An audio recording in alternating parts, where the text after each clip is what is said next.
Good afternoon, everyone. Thank you for attending our new Lunch and Learn.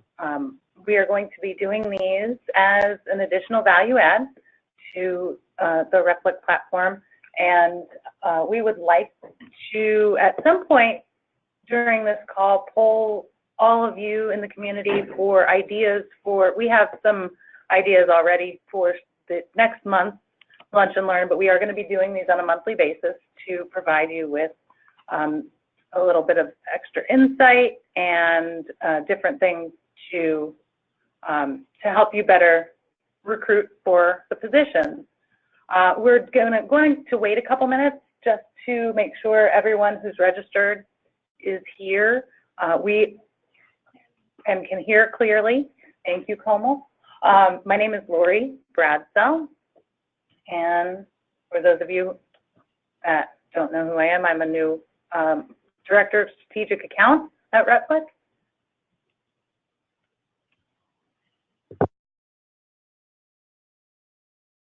Send a quick note to let us know if we're audible. Oh, hello. Thank you. Okay. So I'm going to jump in and get started. Thank you, everyone, for attending. The idea behind this is just to provide some insight to those of you who could use it, a refresher for those of you who have been doing this a long time, to ask questions. I'd like to be interactive. I know you can't respond verbally, but the questions section of the webinar, please feel free to ask questions throughout. I will try to get them to them. The agenda today, I did my introduction. I've been here with Reflik for 2 months, right? 2 months? And this is a new initiative that we are doing to provide you guys some valuable information in your recruiting strategy. So we're going to be going through some keys for success, and then any next steps and questions.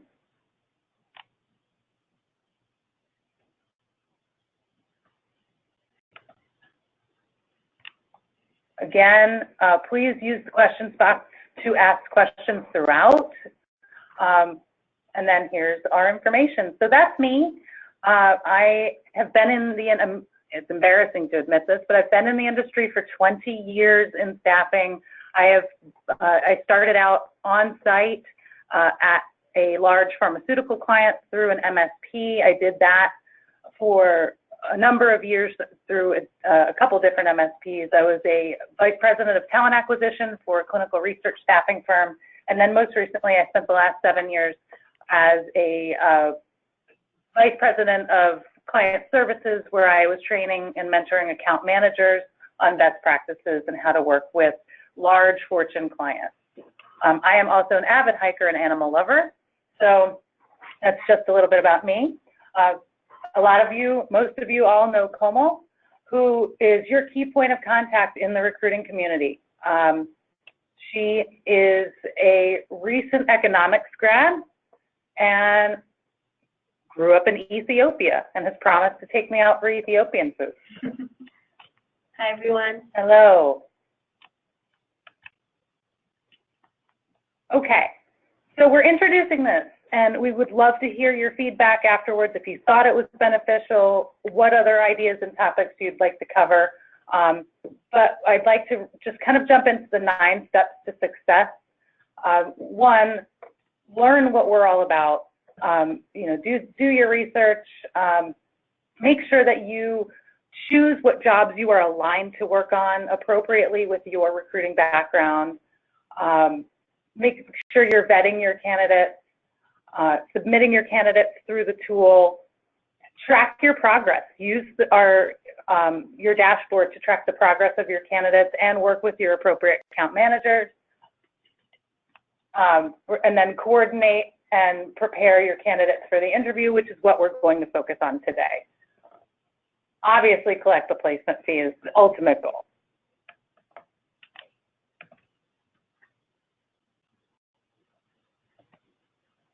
Okay, so Interview prep. Why is this important? We want to set our candidates up for success. Why spend all the time screening and submitting and all of that if you're not going to get them in the ultimately what we say button seat? This will hopefully increase your, if you pick up some of these tips and tricks, it's designed to increase your interview to hire ratio, set your candidate up for success within the interview process, have them stand out from the competition. And then every candidate interview is a learning opportunity. One of the things, and I will go into more detail, is the debrief.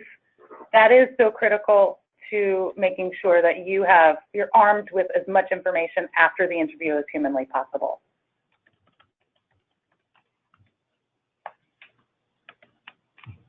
All right. So keys to a successful interview prep. I mean, we're covering all of this, covering the basics, doing the research on the company and the hiring manager. And you as recruiters it's your responsibility to make sure that they are armed with that information. We want to differentiate your candidate from every other candidate that sits in that lobby or sits on that Skype phone call or whatever the interview process is for that particular client. And then again, debrief. So keys for success. Take ownership. This is your candidate. It's your responsibility to make sure they are 1,000% prepared when they walk in that door or they get on that phone. You want to make sure that you are providing them with all the information that you can gather to make sure that they are successfully going to get that job. Provide them with the 5 W's. The what, the where, the when, the who, the why, and then the what, the key insights and details. I highly suggest sending your candidates a follow-up email containing all of that information, if you're not already doing so, all in one place with the job description, who they're going to meet, at what time, have them do a dry run, and then talk to them, prepare them, do a mock interview with them if that is appropriate for you. Ask them why they are a fit for that particular role, and then making sure that they have all the key insights that we can provide to you and that you have retained from potential previous interviews with that same hiring manager. And that will make them stand out. So covering the basics. Now this one is a little tricky. A lot of the candidates that you're going to be working with, you don't want to make them feel like you're telling them things that seem like common sense. So my tactic for this is I like to say to my candidates, listen, I know you're a seasoned professional and this is not something I really need to go over with you, but you would be surprised what has come up in my background. So I do just need to do my job and make sure that you have the basics covered. Make sure to bring with you 2 to 3 printed copies of your resume, and ideally the one that you know has been submitted to the client. You don't want them to bring a different copy of their resume if there's been some formatting changes or we've tailored it to one position over another. Make sure that you've worked with your candidates that they know which resume to bring with them. Make sure that they are bringing a notepad and pen to take notes. Nothing is worse than a candidate that doesn't ask questions and write things down. It's a big red flag for hiring managers. And you would think this is common sense, but it needs to be covered. Please tell your candidate, put the phone on silent or leave it in the car or in your bag or something. Do not text, do not look at the phone when there is a break in conversation. You would be surprised, we've gotten a lot of feedback that has happened. So make sure that you are covering that with them. And then remind them of the basics. And again, if you feel like you are talking to a seasoned professional, I would still bring these things up. No gum. Don't chew gum in an interview. No smoking. No strong cologne, aftershave, anything like that. Dress to impress. It's better to be overdressed than underdressed. I do always say, please do not wear a black suit to an interview. I would, unless that's all that they have, I would say, you know, black pants with a shirt and tie, but black suits are very formal, almost like they're going to a grieving event of some sort. And then, believe it or not, this is not common sense to a lot of people. Be nice to everyone, to the security guard at the check-in counter, to other people waiting in the lobby. Be nice to everyone. Now, this is critical, doing the research. And this is your responsibility as the recruiter and also the candidate's responsibility as the interviewee. Learn about the company. Look them up on LinkedIn. Find out who they are, what they do, what product or service they provide. Make sure there's any, Google them. Make sure if there's any newsworthy events that they're aware. That's often a very big plus in the interview, that it provides the candidate talking points with the hiring manager. Example, I heard you just acquired 2 other companies. I read about it in the news. Well, that's really going to make them stand out. So if you can arm them with that information, you are setting them up to be more successful in the interview. Make sure you review the LinkedIn profiles of the interviewers. We will always try to provide that information for you if we can. Most of the time we can. Make sure you also, in that follow-up email that you send them, provide them with the links so they can look, they can click through, make it easy for them. And prepare questions about the role. And we're going to go a little deeper into that on the next slide. But having questions about the job description, I would highly recommend making sure that candidates steer away from asking what the hours are. That is a very big red flag to a lot of hiring managers because they want people that are go-getters and not 9-to-5ers. And then make sure your candidate has reviewed their own resume and can speak intelligently to their experiences. Make sure they can tell their personal story, highlight their experience and how it relates to the job that they're interviewing for.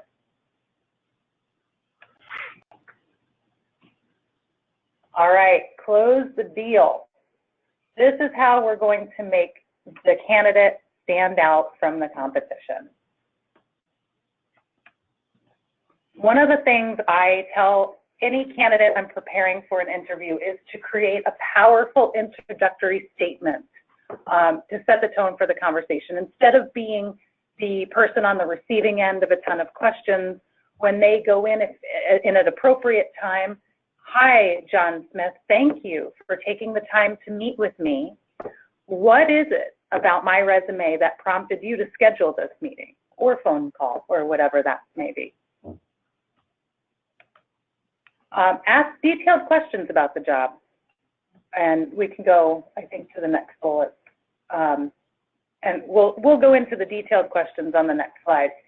This is critical too. If you guys haven't done research on the STAR method, please do some digging into this. This is very often hiring managers are mandated to do, if they're in a hiring capacity, their leadership sends them to interview classes, how to conduct an interview. If they're in a management capacity and they're hiring people, and if this is a larger firm, they are going to invest in those people to learn how to interview.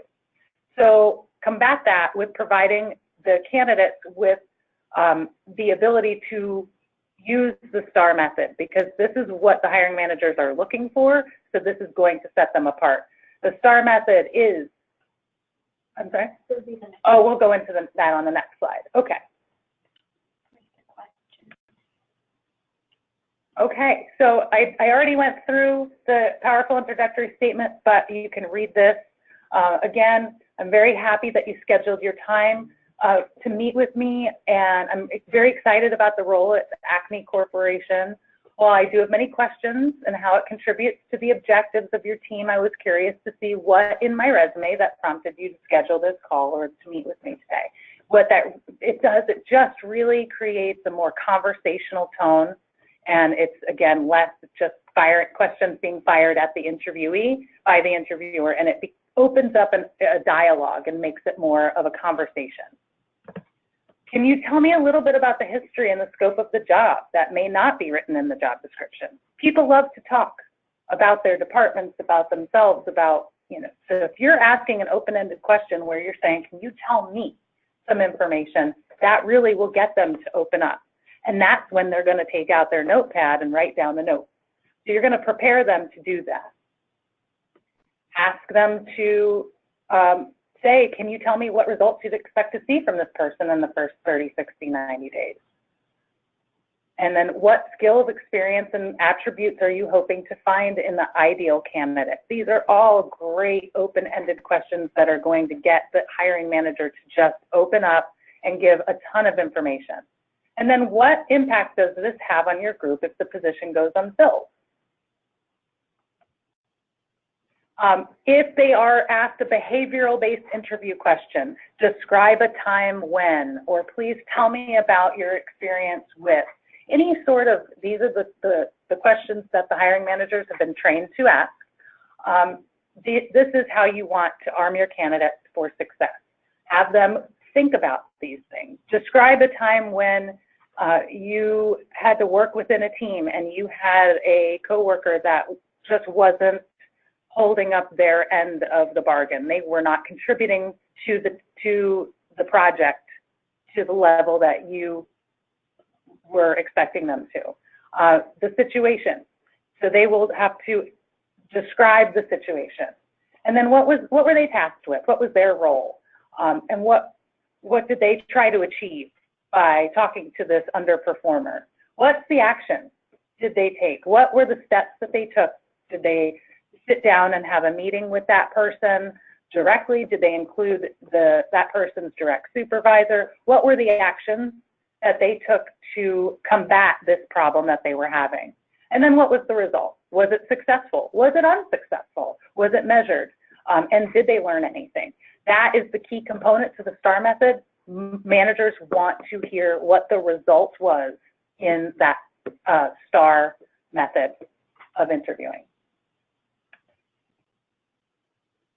Now, critical.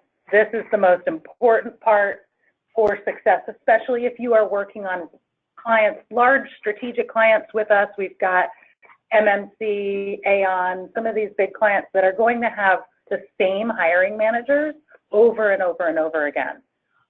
So you want to debrief your candidates. You want to make sure you have them call you the second they're out of that interview, so the information is fresh in their mind. You want them to call you while they're driving.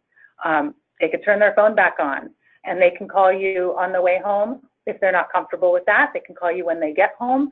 But it's important that you get all that information that they just got from that hiring manager, for one, so you can determine whether or not this candidate had a successful interview and could this convert into a hire for you. And two, store that information. Grab that intel and sock it away, because your next candidate for that hiring manager, you are going to know exactly what their interview style is, and you are going to be able to prepare them appropriately for that specific hiring manager. So this is a really key component to preparing your candidates for the best and most successful interview. Make sure you ask about the interviewers. What was the process like? That way, the next person you send, you're going to know exactly that they have to go to the security line and get a badge and go to this particular floor, whatever the little nuances of each individual interview is. And what were the questions? Ask if they had any interview regrets, mistakes, or other factors that you could jump in and potentially fix ahead of time. You know, maybe they forgot to grab a business card. So have them you want them to send you the thank you note so that you can forward it on to the hiring manager using one of our account managers. So things like that. And I don't know if we put this in here, but thank you notes. Always, always, always set your candidates up to send thank you notes. I won't hire anyone if I don't get a thank you note within 48 hours. And then pre-close your candidate. Ask them, if the client comes back with an offer, how soon can you start? And very important, do they have any other interviews or offers in the pipeline? This is just an example. I recently had an interview at one of our clients. He was going to get the job. They were going to offer it to him, and we asked, and he never told us about another offer. And he told the client that he needed their answer by Tuesday because he had another offer on the table. So they rejected him right off the bat. So having that information ahead of time is very, very important so that we can set the client's expectations that they may have to move quickly. Because this is a candidate's market, they may need to move very quickly to get these candidates in the door. And meet some of our successful recruiters. So Susan likes to work with the Reflik platform because she is not spreading herself thin, working with multiple clients. It's all in one place. Mario, he likes working with the account managers here, so that's awesome. And that was Jorge. He likes the differences that Reflik provides, the different types of roles, and they are truly real active roles. We try to keep a very open line of communications with our clients on a weekly touch points to get real live feedback, and that has been great for Jorge. And Marzette helps him save time. If he doesn't have to do the sales part. We've got that down. We're getting new clients. We're growing every day. So we are always adding new jobs to the platform. And so that has been made Marzette very successful. And our little recap. I hope this has been informative. Again, maybe just a brush up on some of the seasoned recruiters.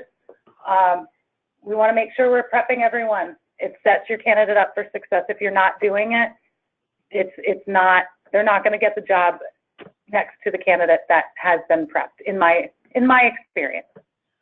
Make sure you cover the basics. Again, please don't forget to talk to your candidates about those 5 W's and doing the research. It's very important that they know who they're interviewing with, what that company does. Maybe the hiring manager and the candidate went to the same school.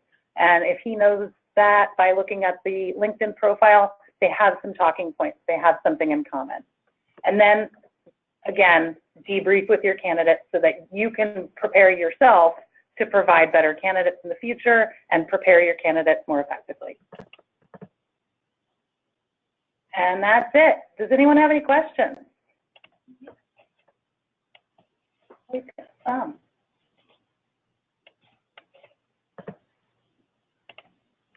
Yes, we will be sending this presentation out. You can access it, where I think we'll upload it. Yeah, you will have the link to the recording of this webinar shortly, so you can access it through that. And then if you click on your More tab in your page, in your account, and click on View Recordings of Past Webinars, you will find the recording there as well. Sending out a copy of slides. I think you can click. I think we will like to keep it electronic and have you can listen to the link to the recording. How do you overcome drive and ambition? That's a tough one. I don't think you can really prepare people for that. I mean, you can mention that the client that you're working with does require somebody that has drive and ambition, but I think that's a soft skill. That's a personal skill that maybe that candidate might not be the best fit for the role and maybe shouldn't even be submitted.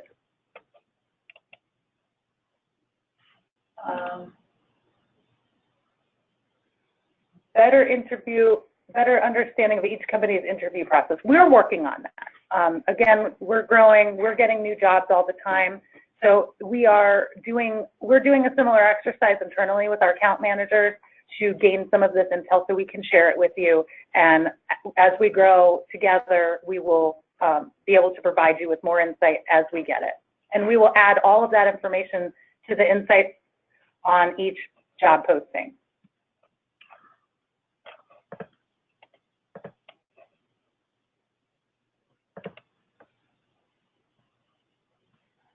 Are the jobs on this platform strictly to Reflik, or are these jobs available to clients' websites?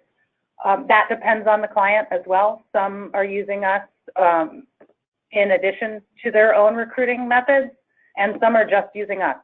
So that the jobs on the platform are not always strictly ours, but there are some that are.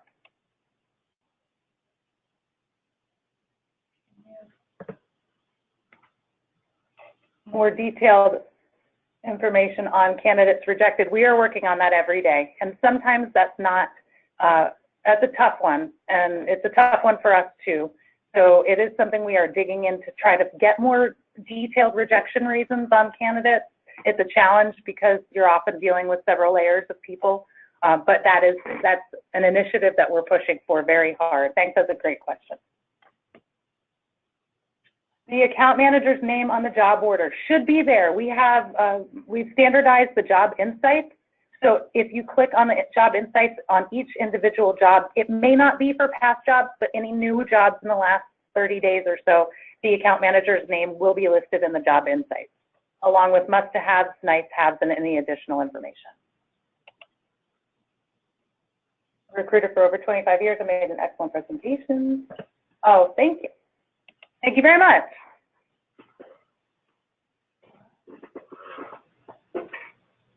Okay, so how would you approach the hours of operation for a role? I'm asking because the hours for a candidate that I'm working with is a deal breaker. I think that is going to be more job specific. If that's a more industrial type role, that probably would be an appropriate question.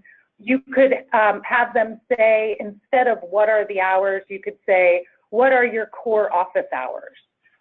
Something to that effect, where it doesn't sound like, hey, I'm going to clock in at 9 and leave at 5 and you're never going to hear from me until the next day, because that's going to push a lot of hiring managers away.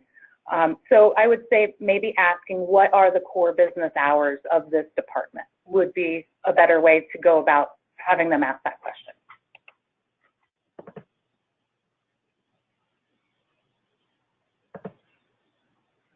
I'm not sure. I'm reading the question. Okay. Do you want to answer that one, or do you want me to? When you want to? Yeah, I can step in. Step in.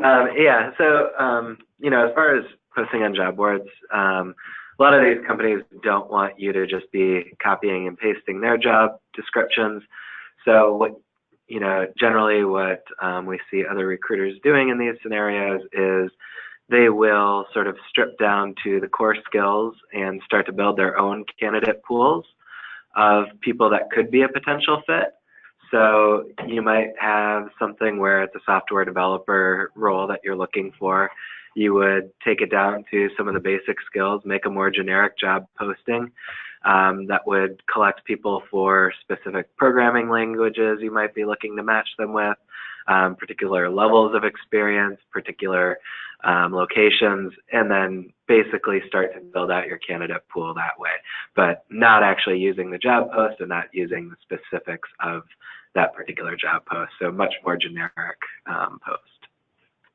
Great, thank you, Scott. And I think with that, we'll end the presentation. I greatly appreciate everyone's participation. I hope this has been beneficial. We will be scheduling another one for mid-March on another topic. We would appreciate your insight on topics that you would like us to research and present. So please send that information to Scott and Como as you think about it. And thank you very much.